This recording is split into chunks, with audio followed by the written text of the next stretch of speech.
Happy Friday! And what's not a good Friday without some user error delivered to you fresh from Amanda Manufacturing?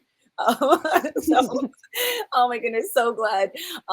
Definitely a little bit of technical errors. Thank you so much, Jackie, for your patience, and for everybody for sticking around. If you're here, and welcome to another episode of DU Real. Feels good to be back.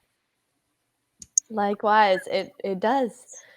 These are the highlight of my Friday, so excited to be here. Even though we lost a couple minutes, we'll just have to extend. Give them an extra couple bonus minutes at the end. Right, It's like injury time in a soccer game or something.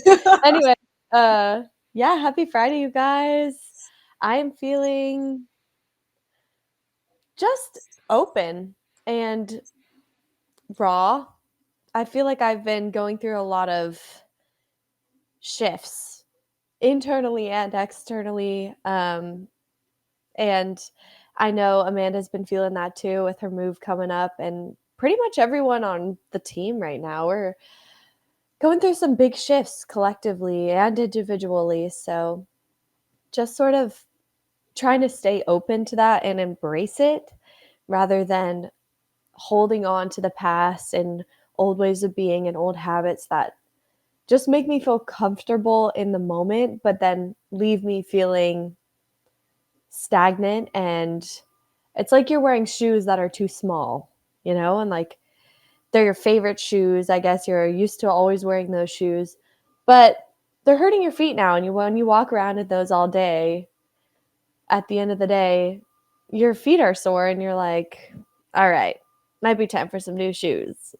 So, new shoes in this scenario is just new decisions, right? Choosing something that you wouldn't normally choose and seeing where that goes. Because I know how the things I do habitually play out, but I don't know if I were to do something different, how I could grow and change through that process. And really, life is fucking short. So I might as well dive into that new territory and see what I can while I'm here. So, Goodness, absolutely. I definitely resonate with that. Like just feeling so raw. And the way that I first described it when I was encountering that feeling more and more was that it felt like an exposed nerve. And then at some point the consideration came up. It's like, are we exposed? Or is it that we're not trying so hard to cover up with a concept, with a comfort, with an identity? And because I'm not immediately reaching for that safety blanket, I feel exposed. But am I truly exposed, or is that like the general, or the is that what remains? Is that where things kind of always are, and I'm just not used to that feeling because I try so hard to cover up with some kind of assumption or some kind of concept to feel better, and we were having a chat in the Patreon call the other day, and just talking about just the ways that we are always looking for those comforts, and how we're trying to embrace uncertainty, and like what's the point of always trying to embrace that false certainty. And my hypothesis was to feel better. Like, I am reaching for those comforts, I'm reaching for those concepts, not because it logically makes sense to like run in a circle, but just because running in that circle is a great distraction. And that was a new thought that I had the other day, was like, what is feeling better? And the answer that came up for consideration was, well, it's a great distraction. I don't know if I necessarily feel better, but I feel distracted from the not feeling better. What is okay? No, something, just my computer just switched screens, and I was like, "Shit! Did something else happen?" But outside of that, I've got great news. I have been applying for different places, and my rental application for an apartment just got approved like 2 days. So I just signed a lease today, and I'm so pumped because I was like, we are winging it, and that's why I put my name as winging it today, because I was like, oh man, I don't know what's going to happen, and that's okay, because I didn't renew the lease here, and so we're going, we're like in the midst of that jump. So it's like, oh, the landing could be rough, could be smooth, but I don't know because we haven't hit the ground yet. So I don't know exactly what's going to happen, but it feels like that is just something that I'm so glad is kind of taken care of for the moment. Because right, because your landlords, they could always sell the house, and so you can always have a new person. Just because you sign a lease doesn't mean that you're necessarily set in stone, but it's just nice to kind of have that box checked, and then taking care of the shipping and everything else, because moving,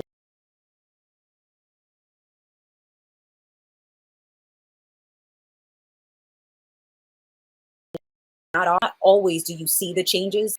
You're changing in every single moment. You are changed. So even if your life looks like it's the same, it's it's not. It is always moving. Things are always progressing. So just keep going, even if you're not sure. Just keep going, because it's better to just take that.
Huh?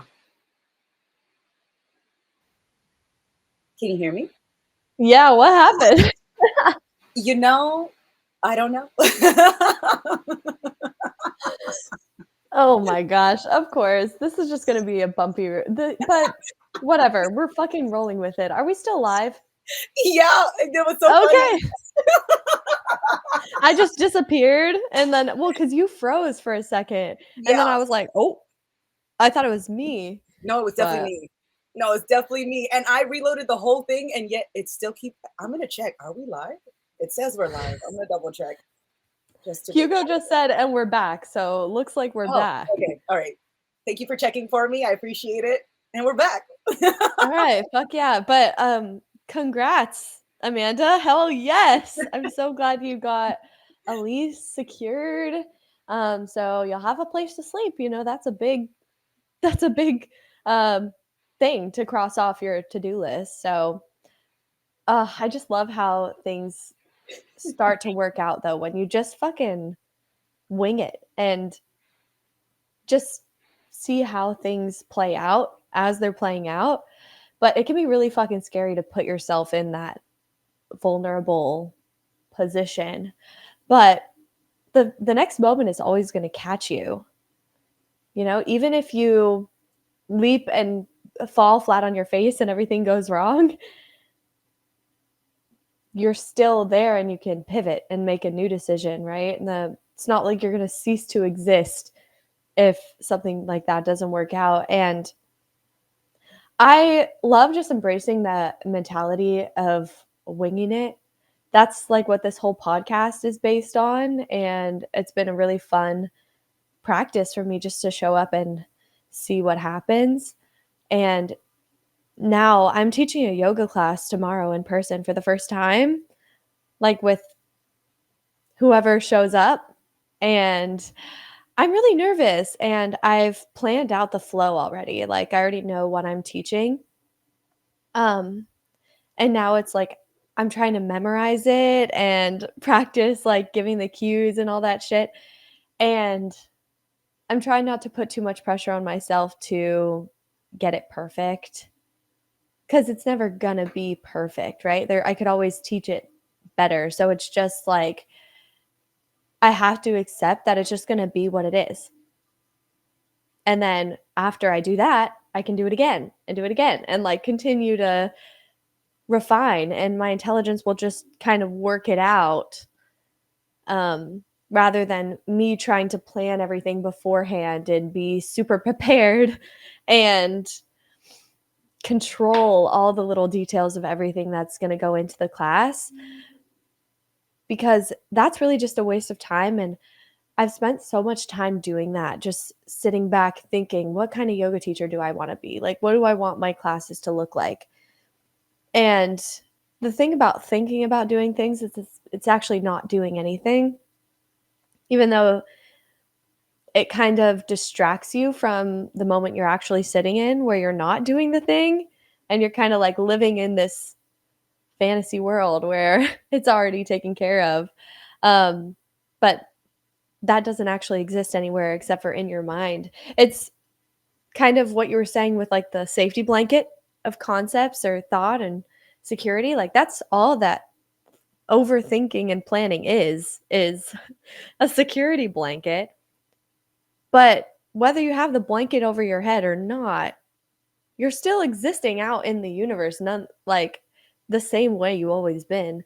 And so it is just an illusion of security that in reality just fogs your view and makes you so hell bent on control that you get super stressed out and rigid, and then you can't just flow with whatever happens.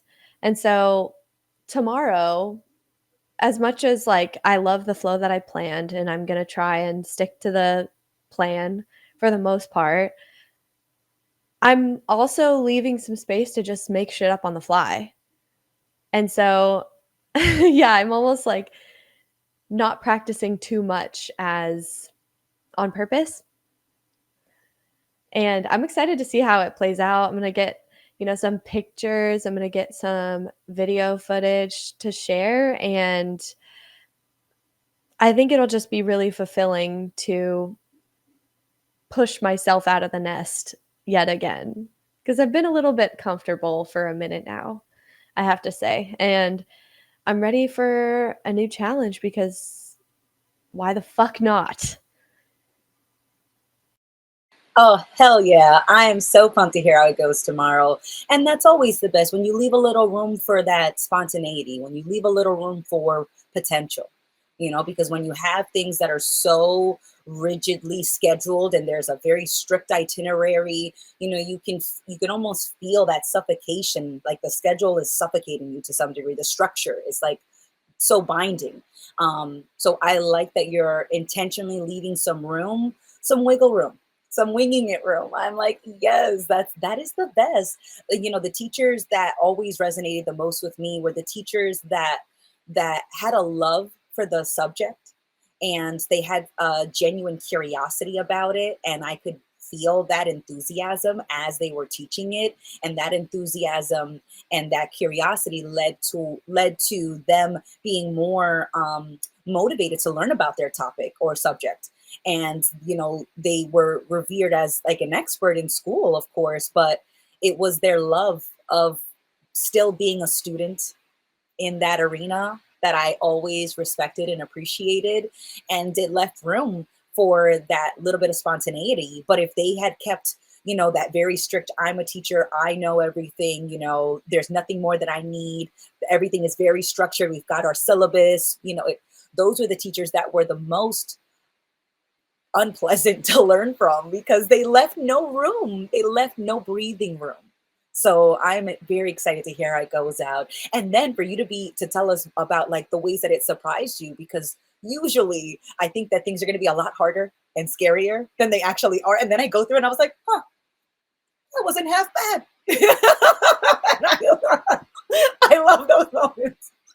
They're the best. And I'm like, man, I really psych myself out. I really need to get that, I need to, keep that in mind that there could be reasonable considerations, but it's not reasonable to terrify myself, That's what feels unreasonable, and totally unnecessary. But I appreciate those moments too, where you are psyching yourself out and you do it anyways, and you're like, oh my goodness, I'm so glad I jumped, I'm so glad I did it. Like that was, I'm so glad that I didn't scare myself out of that potential or that opportunity to express myself or to learn something in a way that I didn't have planned or laid out so perfectly. So I am so pumped, Jackie. Let's fucking go. And then there's going to be the Patreon classes. So you're doing the in-person class tomorrow, but then next Saturday, you've got the Zoom yoga class that's going to be available to our Patreon members. So I am so pumped that you're doing in-person and virtual. It's like, how you want it? You want it? You want digital? You want in person? Exactly, on all platforms. But yeah, thanks for bringing up the Patreon class. That's going to be next Saturday, 10 a.m. for Patreon tier 2 and 3 supporters. We do have a 1-week free trial for Patreon. So if you just want to hop on, get a free class, stay for a week, see what we're all about, see what the groups are like, I highly recommend going to these groups. Honestly, like, no credit goes to Andrew or Ray or anybody who, anybody specifically in the group or what they say, but it's just having a space where I felt like I could challenge myself and talk about whatever the fuck I wanted to in a place that is not judgmental or wasn't going to shut me down or disagree with me right off the bat. So it's crazy, like just taking little leaps into the conversation and showing up and winging it, seeing what the fuck comes out of my face hole when I open it. Um, I'm here. It's like all those little baby steps is really what it's all about. Just keep making fucking little baby steps, and eventually they culminate into like a big step. And that's what this weekend feels like for me. And so I'm just excited to keep stepping and letting myself step more frequently rather than being like, oh, I don't know, but this feels uncomfortable. Because the discomfort is a signal that what you're doing is growth. Like you're expanding yourself, you're pushing your boundaries. And you're right. Like initially, I could psych myself out so bad and just feel like, think about everything that could go wrong, and how that would reflect on me. And it's going to surprise me every single time because I relate. Like every time I feel like that and I go through it, I'm like, oh, that really wasn't half bad. And I was doubting myself really for no reason. But those moments are helpful as well, because it's almost like the more that you doubt yourself beforehand and then you do it, the more like relief and excitement you feel afterwards. So it's a good reminder that like on the other end of that wall of fear is the things that we want, right? The growth, the expansion, the change, just, and not even about changing and evolving as a person, but just like the feeling of letting yourself express. It's so empowering, and fucking that's what life's all about, man. Doing things that scare you and watching yourself come through in the end, and that's how you build faith. And literally every single moment that I've done that and pushed myself out of the comfort zone, even if I've messed up or I don't know, like forgot my words in the middle of talking, or one moment comes to mind where I was at a piano recital and I forgot the piece completely and just walked off the stage. um, Even that moment gave me so much opportunity for growth because I realized I can survive that and move on with my life, right? Like, even if I embarrass myself, even if something goes wrong, it's not the end all be all of my life. And at least I tried and I gained experience. And I know if I mess up again, I'll be fine. So there's not as much of a barrier to trying. The more that you realize that no matter how it goes, you'll be fine. Like, we act like these things are life or death, and they just really are. No choice, no decision, no event that plays out is the end all be all of your life. And we just put so much weight on individual moments that when we look back in the past, we might not even remember that moment. And we're definitely not going to remember how anxious we were beforehand. So it's just funny. Oh my, yeah. Like we're running on like caveman software. Like there's a tiger in the bush. This is it. I got to fight for my life. Oh my goodness. And I love how you brought up, that on the other side of that scary wall, that wall of fear is growth. And on the other side of fear is faith.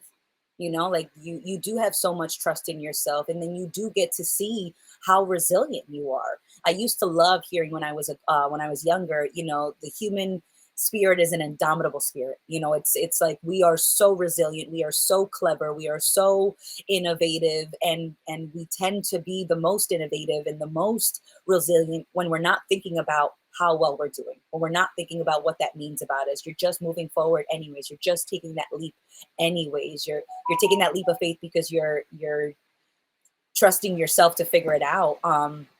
And we've got a question in the comments.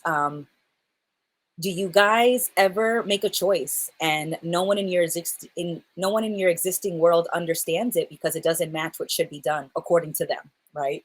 Making more choices like this, and it can feel intense. And I so resonate with this, Andrew, because I certainly have felt like the odd sheep of the family, maybe not the black sheep, we'll rephrase it in a different term. I felt like the odd man out, because I would do things that would match my family and friends expectations, but for a good number of my choices, it just wasn't what everyone else was doing. So they questioned it.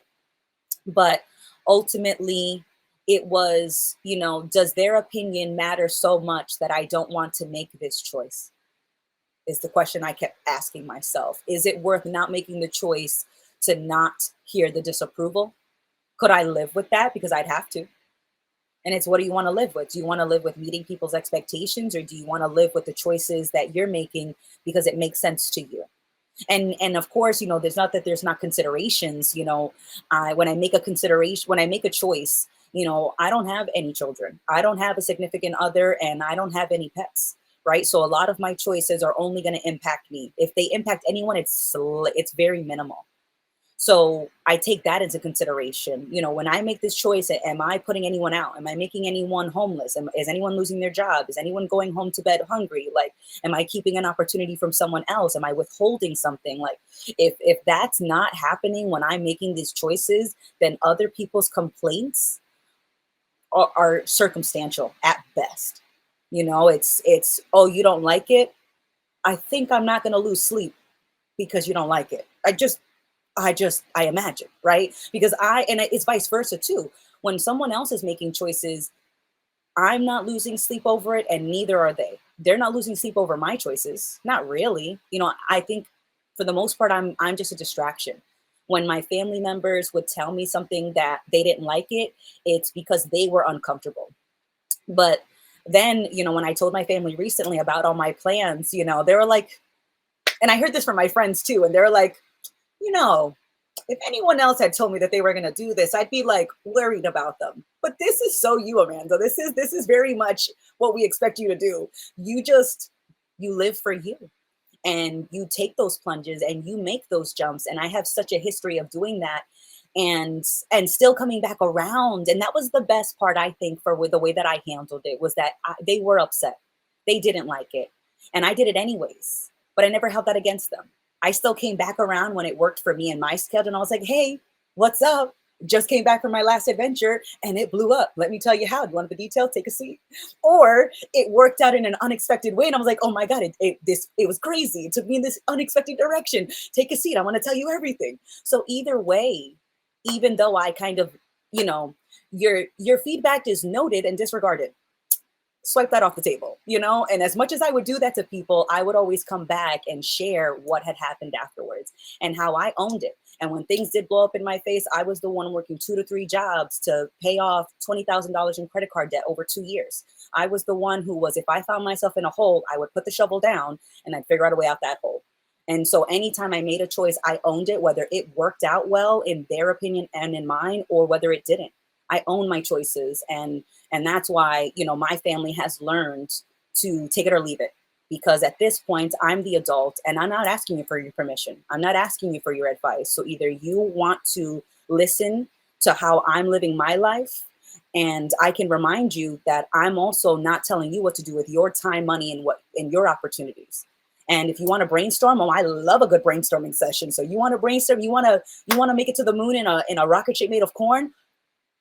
Let's get a whiteboard. Let's figure this out. Let's find a way. And that's such a wild example, but I just meant, like, I don't discount their crazy ideas. And they feel like I'm a safe space for them to explore whatever idea they want. And so they've come to appreciate my madness, you know. And I would always say there's a method to my madness. And there wasn't always a method, but it was kind of my way of saying, like, I'm going to do it anyways. So either you're going to accept it or you're going to find me not coming back around, because I certainly don't owe you my time. And our relationship is mutual. We're building it together. And if that's not happening, I won't be spending my time on you. And I'm not bluffing when I say that. So, but I know it goes both ways. If somebody didn't want to be in my life, that is totally up to them. And I would move on just like they would. Like, it's not so life and death, like you said, Jackie, but we take things like it's life or death. And then we panic like it's life or death. And then we wonder why things all of a sudden just become unbearable. And it just doesn't have to be that way, because people will surprise you. And as much as they may give you an initial resistance, if they know that you're not budging, you'd be surprised how much more people are willing to accept when they know that you're not going to bend at to their whim. Yeah, I resonate with a lot of what you shared there, Amanda. I think I might be in a different part of that process. I'm still, I feel like there are certain people in my life, especially with family, I'm finding it tough to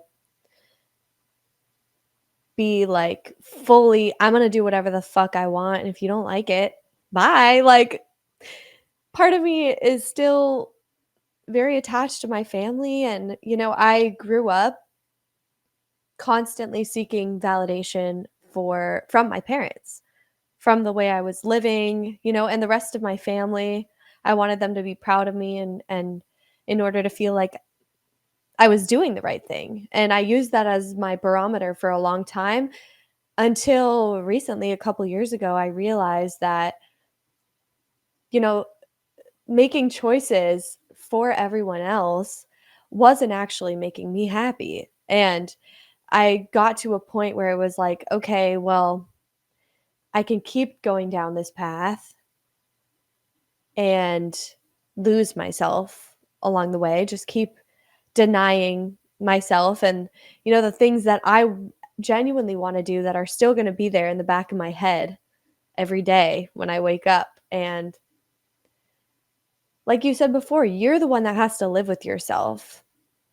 So, more recently, I have been making more of those decisions. And even with, realizing my sexuality, that I'm into like both women and men, I told my parents about that. They didn't love that. They didn't, I mean, they weren't like immediately like, you're going to hell, but they were like, well, that's not the way we planned for your life to go. And I was like, well, that's not really my problem. And this reminds me of a Azalea Banks quote, actually. She said, your problems with me are not my problems. Those are your problems. And I just think it's just so funny that we fear other people's judgment, and that's just another person, and if somebody came up to me and were like, "I don't like what you're doing," I could just look at them and be like, "Well, I don't like what you're doing. So who's right?" Right? Like nobody is like the ultimate authority on the right decision to make. Nobody fucking knows that. And the reason that people judge you for the choices that you make is because they probably made choices that weren't really their own, and they don't like being reminded of the possibility that they didn't have to do that. Cuz then they look back on their life and feel like they wasted their time rather than just realizing, "Oh yeah, I can live for myself too." But some people will see you living for yourself unapologetically doing whatever the fuck you want and find it inspiring.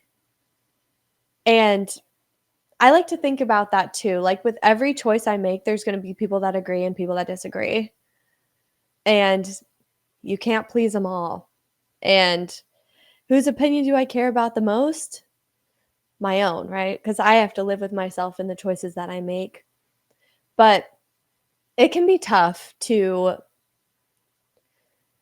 start building momentum in that direction of making choices for yourself and living for yourself, and cutting off that old validation supply of just doing what you think you should do for the validation of specific people that kind of want you to keep doing these things selfishly. And they don't genuinely care about your happiness and the way that your lived experiences. And that's just such an empty thing to live for. But constantly it's a process of negotiating and just keep making little steps. Um, but yeah, definitely resonate with that. Um, Yeah. but we can only live for ourselves, you know. Hmm. And it's totally like, it makes sense. Like, of course I was living for my family's approval. Of course I was living for my friends' approval. I was that message was so reinforced. And I was doing that for 20 years before I started thinking about not doing that. And I when I did realize how much I was living for other people, and not only living for their validation, but like manipulating people to get their validation because I was so desperate for it, like because it was such a constant thought and a constant priority. uh, I got to see the ripples, right? It was not necessarily the consequence, because consequence usually for me connotates punishment. And I don't want to make people, I don't want to think about that. It's the ripple. That a choice has a ripple, and I could see the ripples from those choices. And I didn't want to ride those waves anymore. So in order to ride a new wave, there needs to be a different choice making a new ripple. And I just got tired of it. And that's really what it came down to, was it wasn't worth the payout. Right. Even when I was doing things that they did approve, it felt like, just like you said, it felt incredibly hollow because it wasn't for me. And I could feel that. So I am about to put my notifications, because group chats are not helping right now. But they don't know. They don't know. They're doing their thing. So I love it. But that's what I mean. And that's another great point. It's not even personal, right? So when I was chatting with my family like years ago, and they're telling me like, don't you want to be the person we want you to be? I'm like, no. I don't. And I straight up said it just like that. I want to be the person I want to be. I want to live for me in the same way that you should want to live for you. Your identity isn't my mother. Your identity isn't my brother. Your identity isn't my friend. Your identity is you, not the concept of your life. That's what you're experiencing. Your experience is the priority. And so it's not a role that you play in my life that should be your priority, in the same way that the role I play in your life shouldn't be my primary priority. Not that it's not a consideration, not that it doesn't get due time and attention, not that I don't make space for the roles that I play. Of course I do. It's just that that's not my biggest priority. And and it took a lot of honesty, and it took also at coming to terms with the fact that if someone really held a grudge and really did not want to see me ever again because I wouldn't jump through some metaphorical hoop, it's not worth it. I'd rather not have you in my life. And certain family members were like that, which it was their way or the highway. And I'm like, I'm taking the highway. Like, and my life is still meaningful. And yet, if those people were to come back into my life, I'd be like, hi, nice to meet you, because I don't know who you are. In the same way that you don't know where I am, or you don't know where I'm at, and you don't know who I am. It's been so long since we chatted. So if you'd genuinely like to get to know me again, where I'm at, I genuinely would like to get to know you. So there's no grudges because we don't take things personally.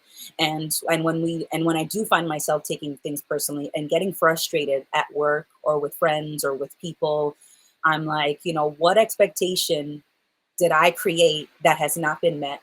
Because that's usually where my frustrations arise from. And then just being like, okay, well, we have an expectation and we don't need to maintain it. We don't need to water that plant anymore. I don't need to unbury it. I don't need to analyze it. I don't need to know when I planted it. I don't need to know how long I've been watering it. I don't need to know any of that. Okay, I'm holding the watering container. I'm holding it. I'm just gonna put that down. That's pretty much it. Oops. Didn't realize I was watering that bitter plant. Let's put this down. Let's go for a walk around the park in this mental landscape of mine, and and that has given me just space. And in that space is where all that potential kind of finds its own way, because sometimes life feels so synchronous, right? Like I had a challenging meeting at work today, and then right after the meeting I got the email about the apartment application being approved. And I was like, oh man, I feel frustrated and excited right now. I feel so grateful and so frustrated at the same moment. And I'm like, okay, well, work probably feels more frustrating because to some degree I have an expectation that I shouldn't be working it right now.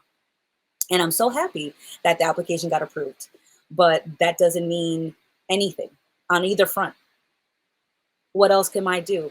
Oh, I'd love to have a snack before the DU reel. So we had a snack. And our snack was, some cookies and milk. And I was like, that's great. Not very healthy, but this is what I wanted to do. I'm sticking with my choice. And then I put on some music. I did a little dance. And I still could feel that frustration and that gratitude in this same moment. And so it just feels like a good reminder for everyone that you have enough space. There is enough space for everything. And you still can make choices in the middle of conflicting emotions. And you still can pivot and be where you are despite having so many things kind of floating in the backgrounds. I like how you put that of, yeah, just you are the container, right? And then there are all these impulses, feelings, thoughts that come into your awareness. And if you don't understand that you are the container and not the thoughts and the emotions, um, if you don't have that space, and you don't allow yourself to kind of zoom out and see the bigger picture from time to time, then you're just going to keep giving into those thoughts, those impulses, those emotions, and getting so caught up in them. But you're right. Like, as your, I don't want to say like your awareness expands, but it's like when you let go of more bullshit, if you keep poking holes in your own concepts or the things that you rely on, like they kind of dissipate like fog, and then you have more space, and you realize that this thing that used to be so all consuming, like you can hold it and you don't have to give into it. Like you said, like there's very much a distinction between what's actually going on and what's going on in your mind, or what you think is going on, because you don't actually know. And so you could just bring your attention back to what's actually going on. And the only thing that's real is what's actually going on and the way that you feel, but you don't have to settle on a firm idea of what you're feeling or why, or, you know, an idea of what you can or can't not cannot do because you're feeling those things. And when you do that, you have the opportunity to change. And like you said, stop watering that freaking bitter plant of self judgment, control, whatever it is. And I think of this with habits too. Like, if there's something that you want to stop doing or start doing, it's a matter of where you're putting your attention right now.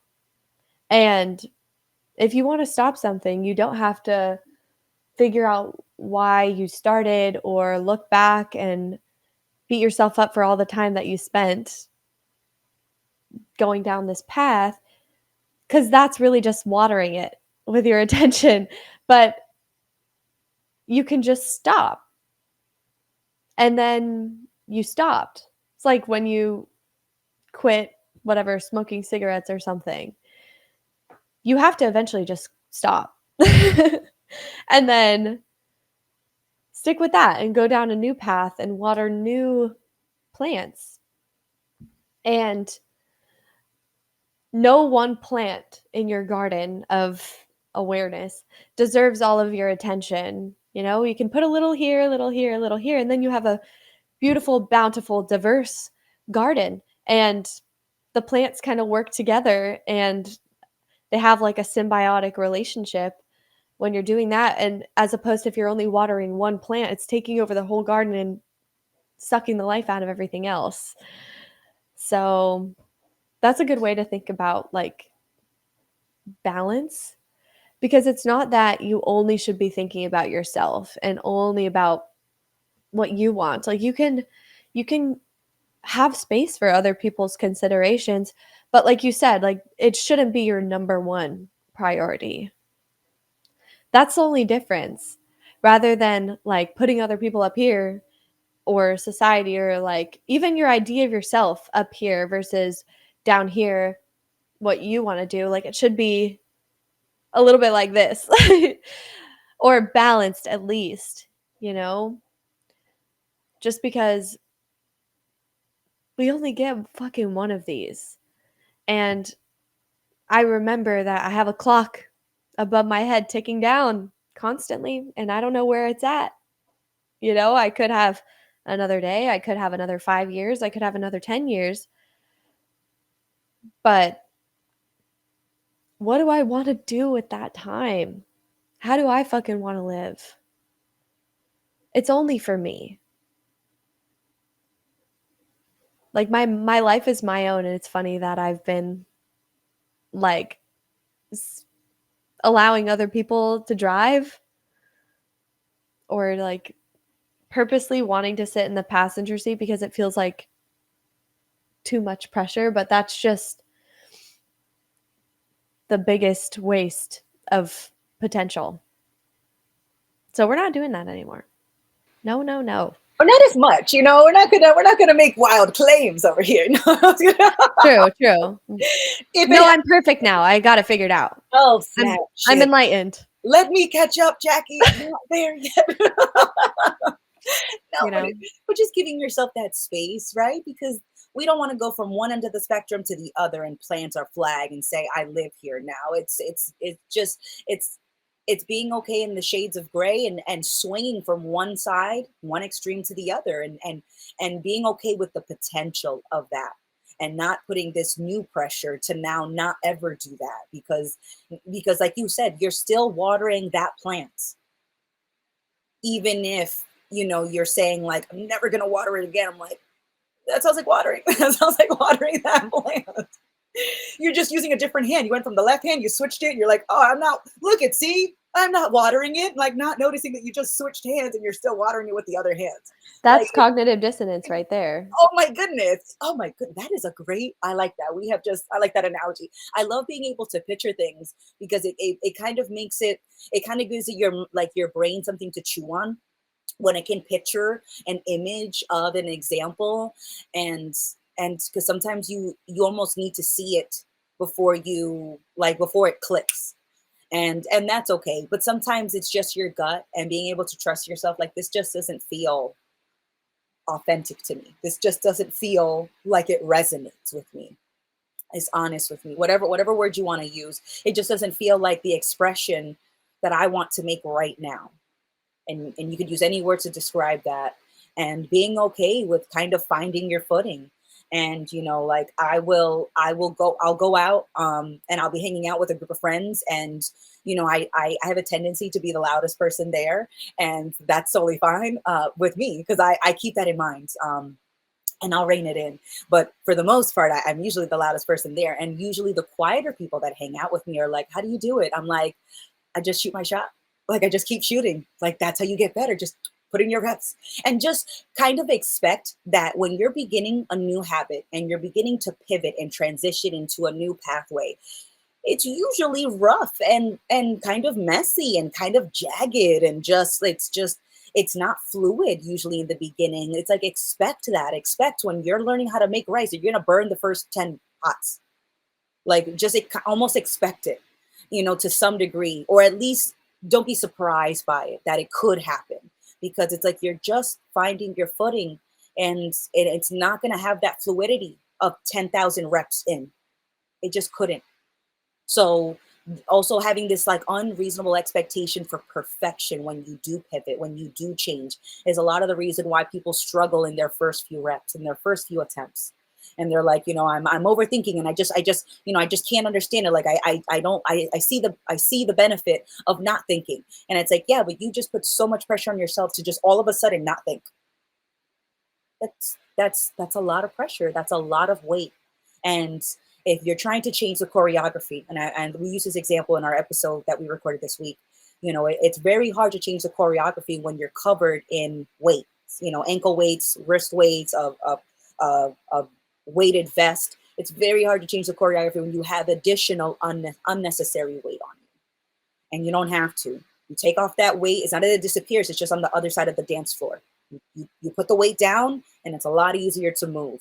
And then you notice other weights. Oh, you took off the ankles, and you're like, oh, but my arms still feel so heavy. You're like, oh snap, there's weights there. All right, take that one off.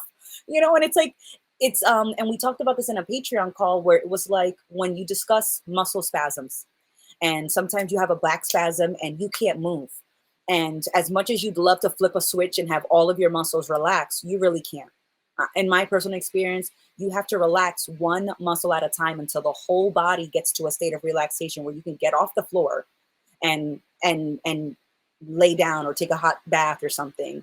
But we have this expectation that because I know that my muscles are tense, it's like telling your tight muscles they're tight doesn't relax them, just so you know. Like but relaxing one at a time, and then seeing where the next tightness is, and then relaxing that part, and giving yourself patience and grace to relax one at a time, knowing that it's gonna be a process. And then at some point you reach full body relaxation, and you're like, oh, this is amazing. This feels so good. And then you're like, and then you can decide what to do from that place of more relaxation. And then you pivot and adapt from there, knowing that the tight muscles are most likely going to come back. But you're developing the skill set and the sensitivity to noticing the tightness before it consumes the whole body again. And even if it does, you've already made it through, you've already survived. And that's another great thing, is that when you make it through something that seemed impossible, you're like, even if we make it there, we know that we can keep going. We can always keep going, even when it feels like taking one step is impossible.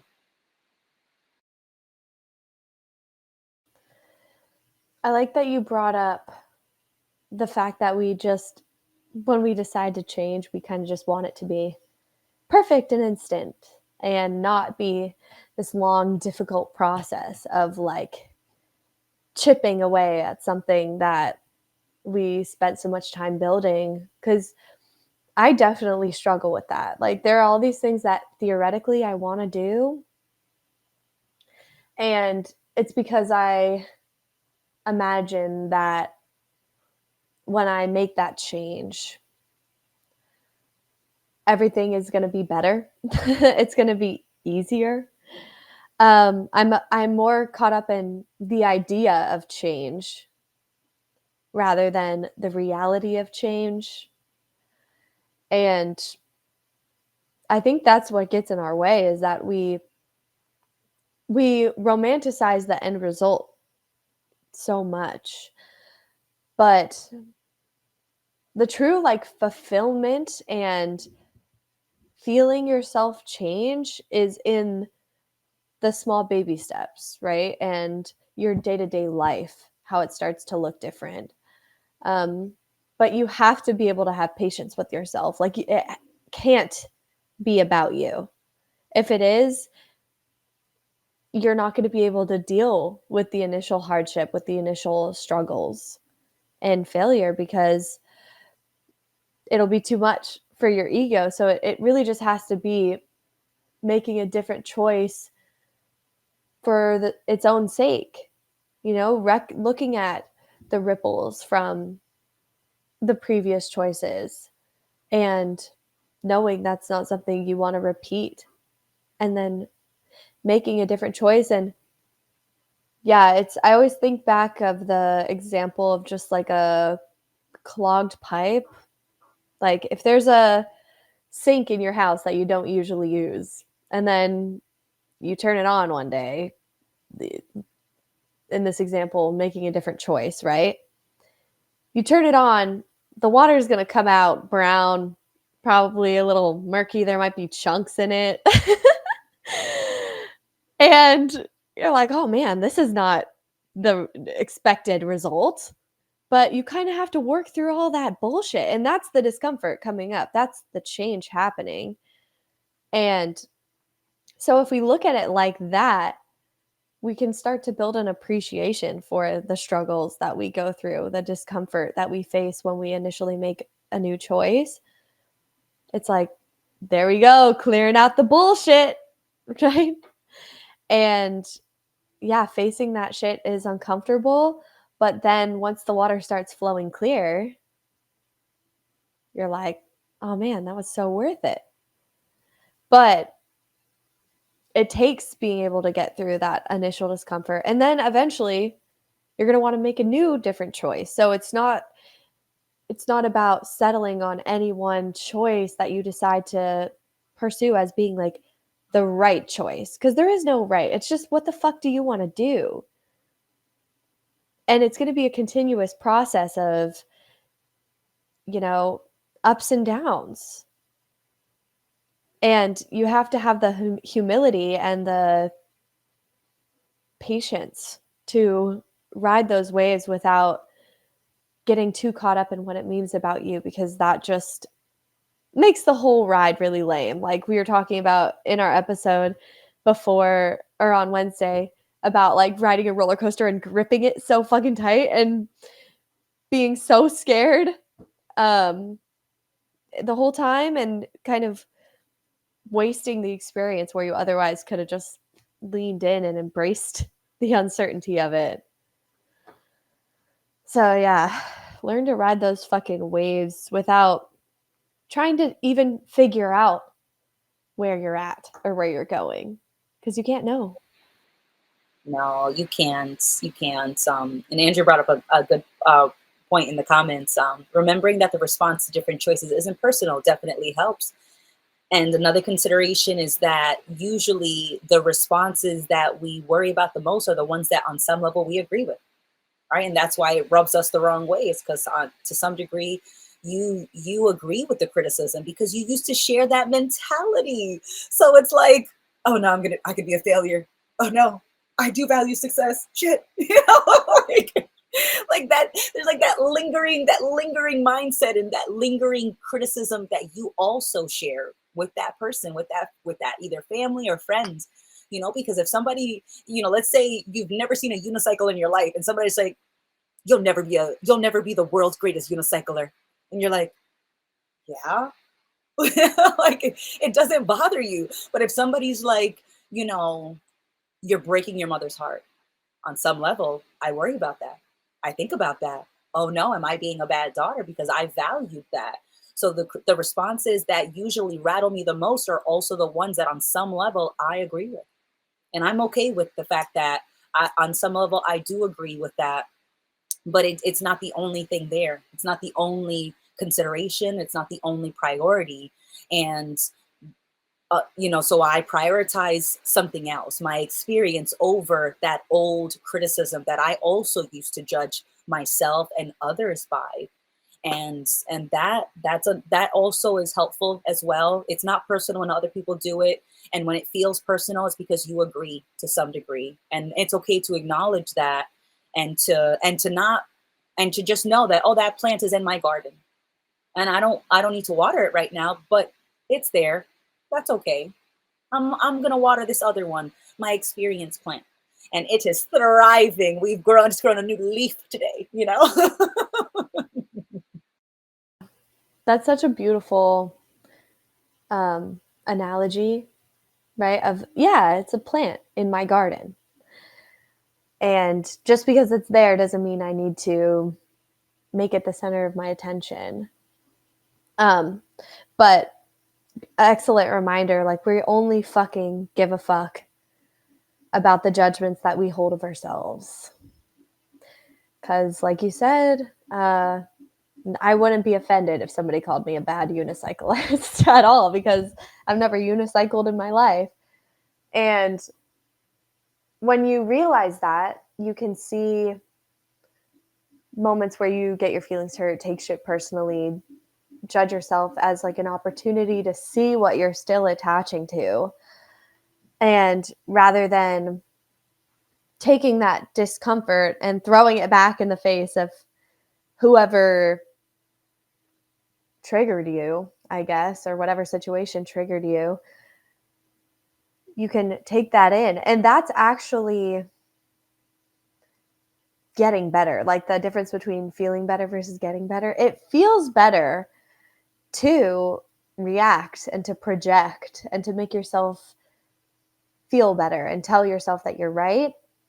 But it's actually getting better to sit with your discomfort and not let it push and pull you anymore. And then you can actually utilize the clarity, and it can give you some more space to live intentionally rather than just going on autopilot and all the conditioning that you've had over the course of your life. Like, that's when you actually start to have free will, because you're taking things in and not letting just momentary impulses be the deciding factor.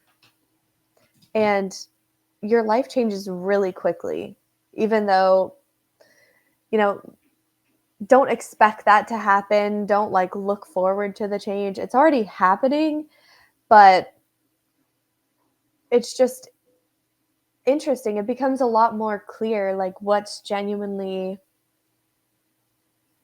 your thoughts and your perceptions of things versus what just you've always been told. Whereas before, I really struggled to hear my own voice when I was trying to make a decision. It's almost like what I didn't want or what I wanted didn't actually matter that much. And so I was turning up the volume on everyone else's voices and turning the volume down on mine because I didn't trust myself. And slowly but surely, the volume of my own voice is getting louder and louder to the point where I can't ignore it anymore. And when I choose to listen to one of the other voices, my voice is in my ear being like, what the fuck? um, and it's always going to be there. Wherever you go, there you are. You can't escape it. So it's time to start listening to ourselves. And when we do that, we're listening to God. Oh, hell yes. I love it. It's never too late. It's never too late. I love talking with people about that, and younger people, it's easier to convince them of that concept. Like it's never too late because they're like, oh, the life is my oyster. I've got my whole life ahead of me. But people that are, even sometimes in their 30s and 40s and 50s, like they look at change like, oh, it's too late. It's like, it's never too late to live for you. It's never too late to be a friend to yourself again. It's never too late to re-explore the relationship you have with your life, with experience, with you. And you know, your life is yours always, even when you feel like it's not, even when you feel like you gave away your power, or you've been succumbing to certain pressures or assumptions or expectations, or you feel so needy. Like, it's never too late.